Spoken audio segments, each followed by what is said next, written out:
Assalamualaikum warahmatullahi wabarakatuh. Waalaikumsalam. Pertama saya mengucapkan terima kasih kepada narasumber. Ya, sekarang ada 2 narasumber yang sudah hadir.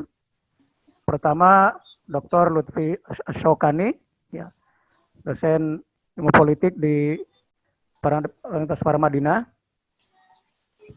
Kemudian Dr. Syafiq Hasim, dosen FISIP UIN Jakarta. Dan nanti akan menyusul Profesor Alimun Hanif, Dekan FISIP UIN Jakarta. Mungkin sebentar lagi. Tema kita hari ini saya kira sangat menarik ya, masa depan demokrasi di dunia Islam, New Wave of Freedom.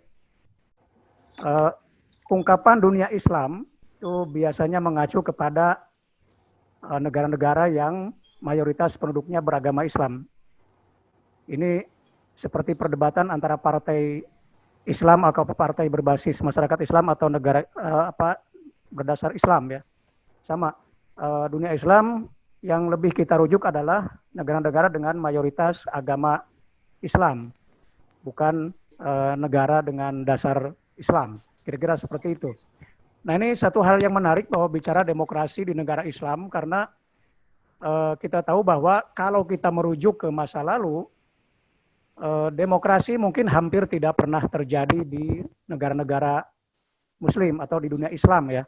Kalau ungkapan yang dikutip Pak Lutfi misalnya ya, ada Islamic exceptionalism. Jadi Islam itu seperti di-exclude dari dunia demokrasi.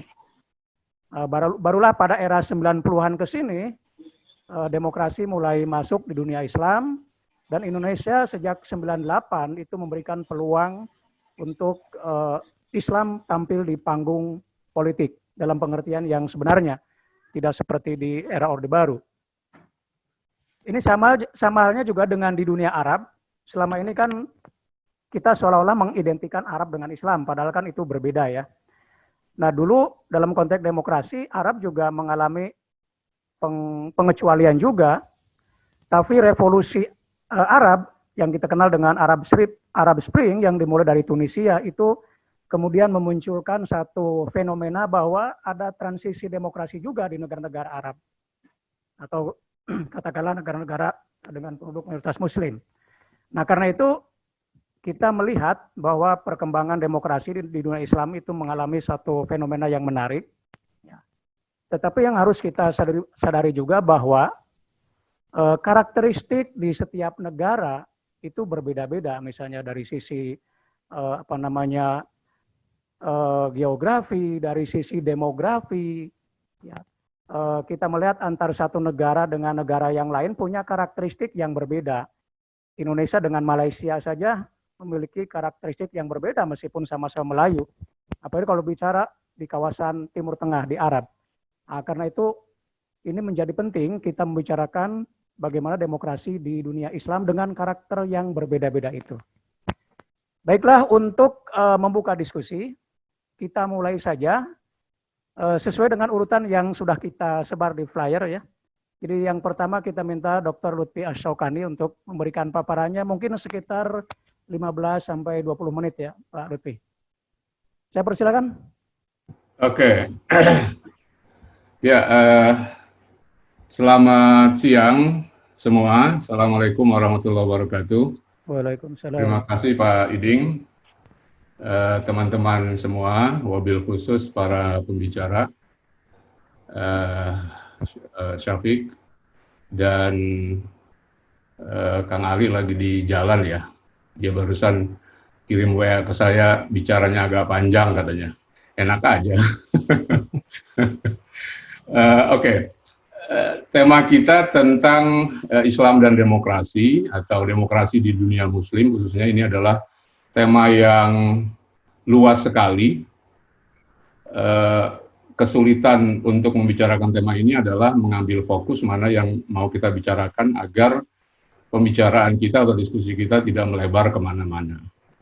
Nah, saya diminta oleh Pak Ali untuk membuat semacam PowerPoint untuk membatasi aja apa yang saya mau jelaskan di dalam webinar ini. Nah, saya sudah menyiapkan, bisa saya share ya sambil di ini share-nya disable, tolong di iniin dulu deh biar. Coba Pak Alfi. Ya. Pak Alfi. Ya. Itu ke admin.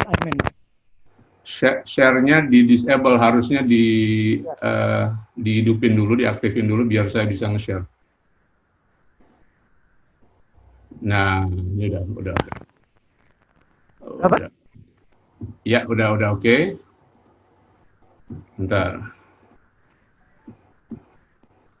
Kelihatan nggak? Ya, kelihatan. Oke. Nah, jadi biar lebih fokus dan tidak melebar kemana-mana, saya akan membatasi diskusi ini pada 5 poin utama. Saya akan menjelaskan tentang Islam dan demokrasi, bagaimana tema ini dibicarakan di kalangan sarjana, scholarship-nya seperti apa. Kemudian saya akan bicara tentang tren global redupnya demokrasi. Tadi kalau lihat Thor kan seolah-olah ini optimis banget kita bicara tentang bangkitnya demokrasi di dunia Islam. Nanti akan saya coba tunjukkan data-data terbaru dari indeks demokrasi yang dikeluarkan oleh The Economist Intelligence Unit tentang demokrasi di dunia Muslim. Nah, kemudian saya akan bicara tentang sebab-sebab stagnan atau kenapa demokrasi di dunia Islam redup, khususnya di Indonesia. Saya tidak akan menjelaskan kenapa demokrasi bangkit, karena itu sudah banyak sekali dijelaskan. Tapi saya akan menjelaskan kenapa demokrasi redup. Kemudian saya akan bicara tentang kendala utama yang menyebabkan demokrasi di dunia Islam sulit sekali. Nah, terakhir saya mau memberikan semacam kesimpulan yang ini menjadi pamungkas dari tesis saya bahwa demokrasi akan sulit sekali berkembang di dunia Islam, kira-kira itu. Saya akan mulai aja dari poin pertama. Nah, kalau kita perhatikan literatur atau scholarship tentang Islam dan demokrasi, itu sebetulnya ada dua pendekatan. Pendekatan pertama kita sebut saja sebagai pendekatan filsafat politik, ya. Para sarjana seperti Esposito, Fatima Mernissi, Khalid Abdul Fadl, Muhammad Khatib atau Muhammad Khitab atau Khatib itu namanya. Nah, mereka ini membicarakan demokrasi dari aspek teoritis. Jadi pertanyaan yang mereka ajukan adalah apakah Islam kompatibel dengan demokrasi? Apakah Islam cocok dengan demokrasi? Kira-kira itu pertanyaan yang ingin mereka jawab. Mereka menggali pandangan-pandangan dari kitab klasik, dari buku-buku yang ditulis oleh ulama-ulama Muslim, termasuk beberapa pandangan umumnya ini adalah pendekatan kualitatif. Mereka melakukan wawancara pada tokoh-tokoh Islam atau melihat pandangan-pandangan di buku karya-karya sarjana Muslim. Nah, secara umum pendekatan filsafat politik ini lebih teoritis. Jadi mereka melihat bagaimana Islam itu bisa berinteraksi dengan demokrasi. Ada dua pandangan ekstrim di sini. Pada satu sisi ada yang mengatakan bahwa Islam kompatibel dengan demokrasi. Nah, sebagian besar pemikir modernis, para intelektual modernis percaya bahwa Islam kompatibel dengan demokrasi. Tetapi pandangan ekstrim yang lain mengatakan bahwa Islam tidak kompatibel dengan demokrasi. Kaum Islamis, kelompok-kelompok ultrakonservatif, atau orang-orang yang sejak dari pikiran melihat Islam itu memang betul-betul tidak friendly, tidak bersahabat dengan dunia modern, tidak bersahabat dengan demokrasi, salah satu produk modernitas. Nah, kalangan orientalis lama atau sarjana-sarjana barat yang menganggap bahwa Islam memang pada dasarnya secara esensial tidak kompatibel dengan demokrasi. Nah, jadi pendekatan political philosophy ini lebih melihat pandangan-pandangan, lebih melihat ide, lebih melihat gagasan ketimbang perilaku politik. Nah, ini yang membedakan dengan pandangan kedua. Pandangan kedua adalah pendekatan secara political science. Tidak tidak mempedulikan apakah pertanyaan Islam kompatibel dengan demokrasi atau tidak. Bukan itu pertanyaannya. Tapi pertanyaannya bagaimana negara-negara Muslim, berpenduduk mayoritas Muslim, itu bisa menjalankan demokrasi. Nah, berbeda dengan pendekatan pertama, pendekatan kedua ini lebih praktikal, lebih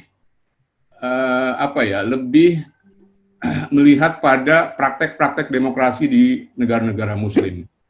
Nah, karena itu yang mereka lihat bukan pandangan-pandangan, bukan teori-teori, bukan opini-opini para sarjana atau ulama Islam, tetapi yang mereka lihat adalah bagaimana perilaku kaum Muslim dan respon mereka atau reaksi mereka terhadap nilai-nilai demokrasi.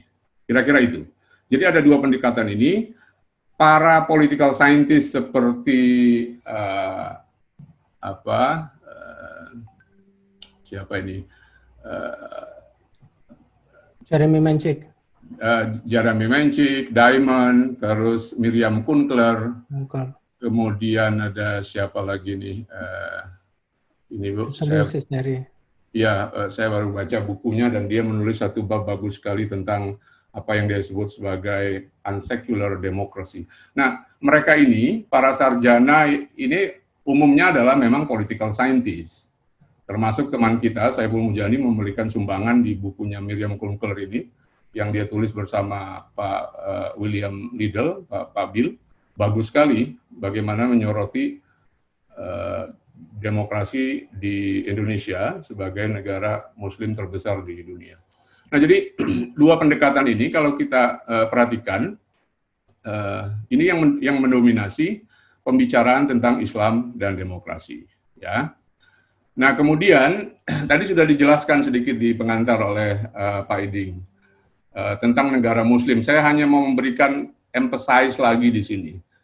Jadi yang kita bicarakan bukan negara Islam, tetapi negara Muslim yang penduduknya mayoritas Muslim.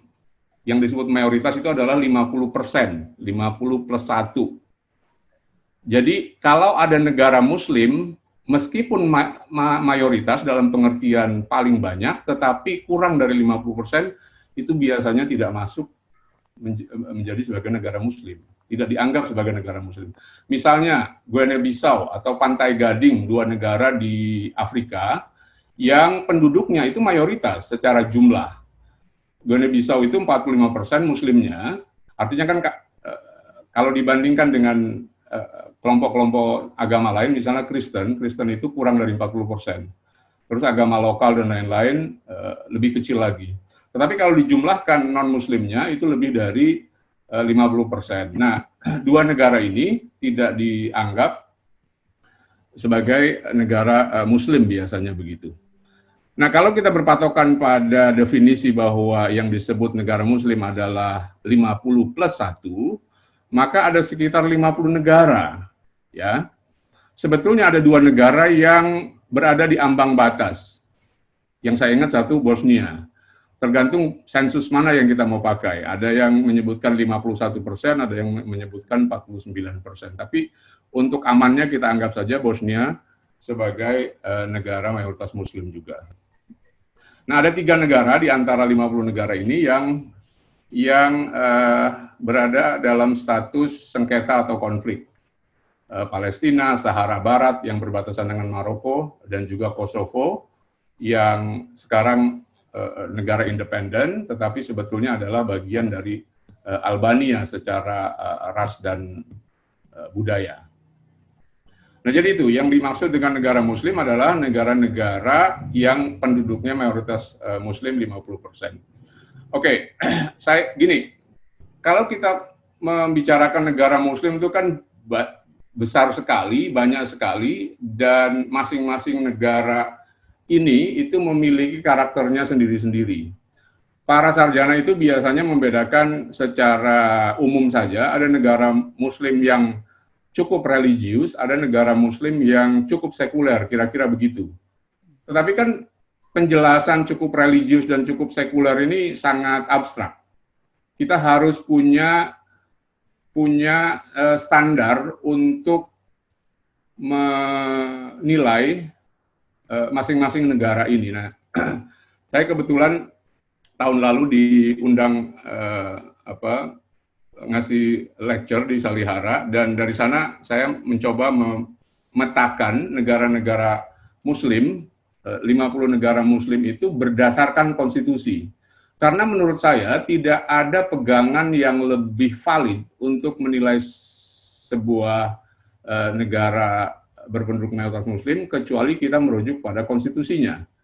Dan kalau kita mempelajari konstitusi negara Muslim, maka kita akan menemukan variasi-variasi yang menarik sebetulnya. Tidak melulu mengkotakkan mereka dengan sekular dan religius.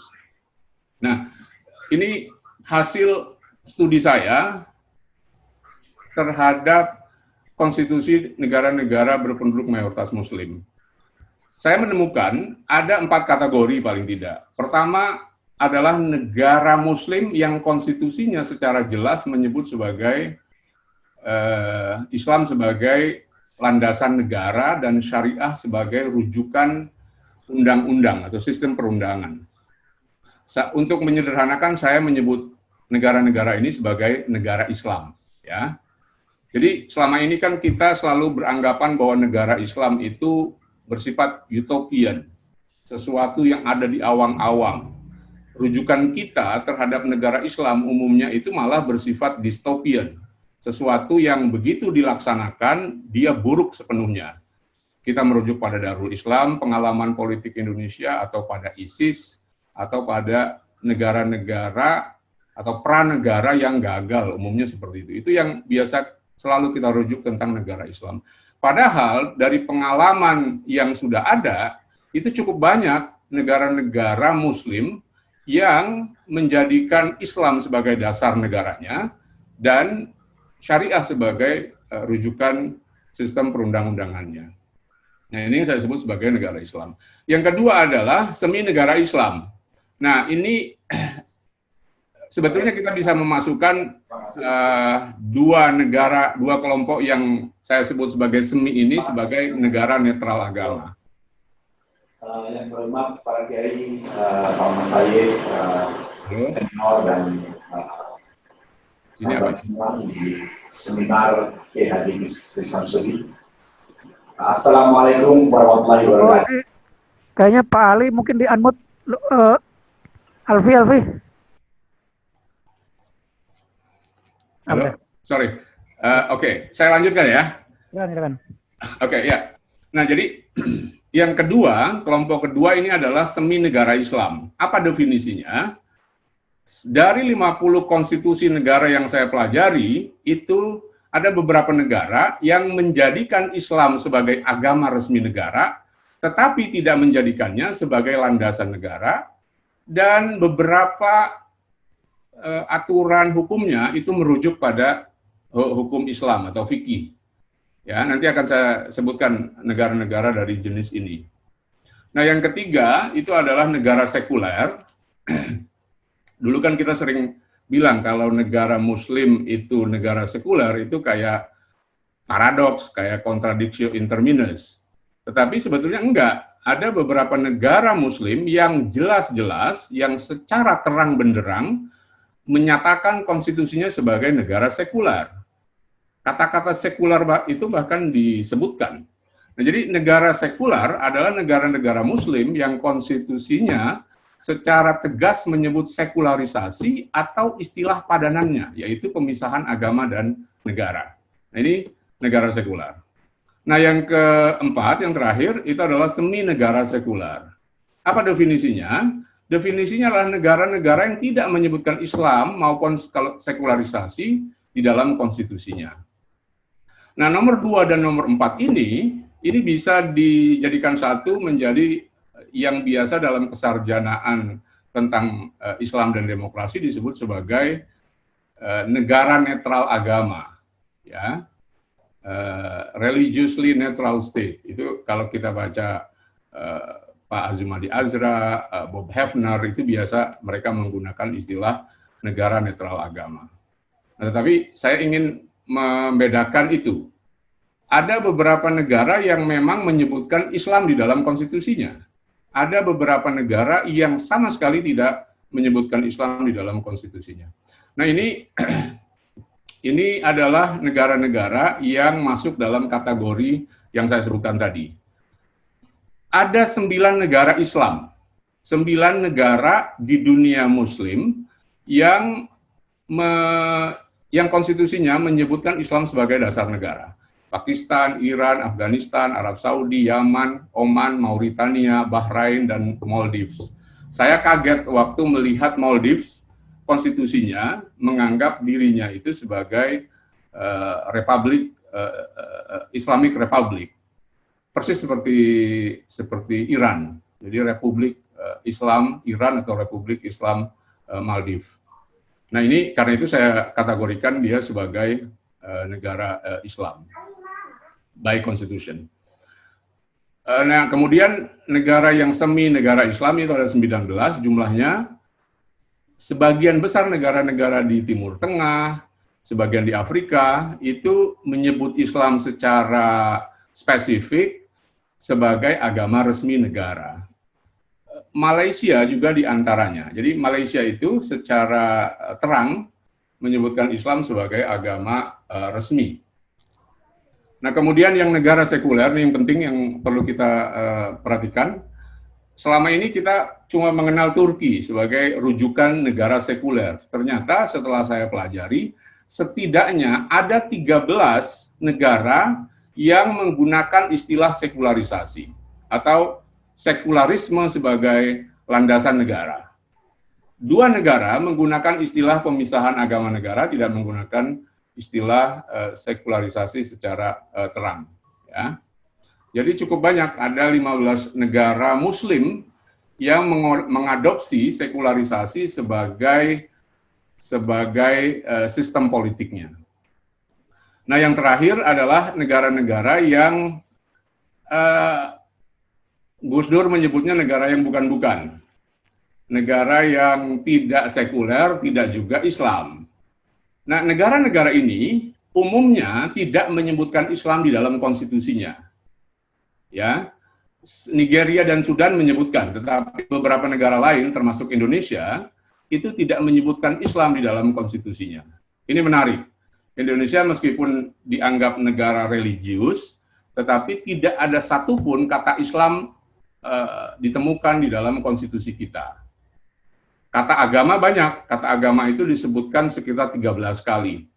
Thanks to amandemen 99 sampai 2002, itu menambah kata agama menjadi banyak sekali. Sebelumnya kata agama disebutkan 1 atau 2 kali, tetapi setelah amandemen, agama itu melingkupi banyak sekali isu di konstitusi. Dan ini nanti akan saya singgung sebagai salah satu kendala demokrasi di dunia Muslim.